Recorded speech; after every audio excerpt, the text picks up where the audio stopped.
And then Jesus speaking about Hairst.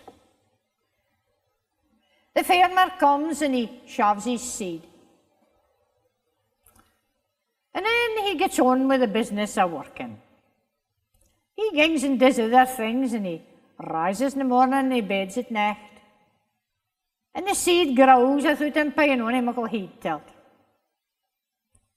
It begins to move, and the seedy bursts open, and the wee green pops up above the ground. And it grows till the ears a corner there, and the Hairst time comes. The poor of God is working there and at the ground in the seed. And Hairst is God's gift. We've been a grand Hairst this year and grand weather together then. But we all have Hairsts in our own lives too.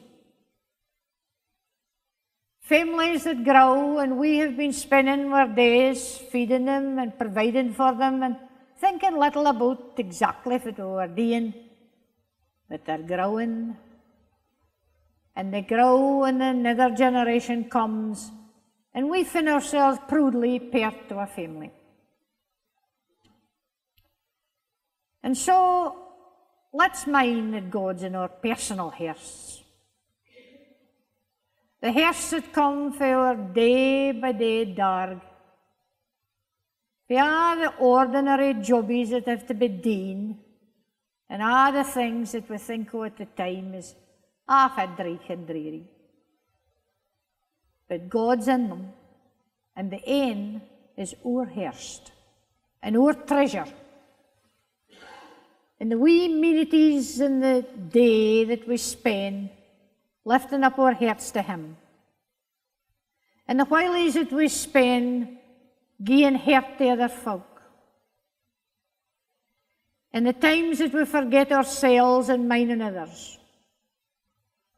There are the coins that make up our treasure, that ae day we'll be glad that nae moth nor dust can corrupt when we carry it home.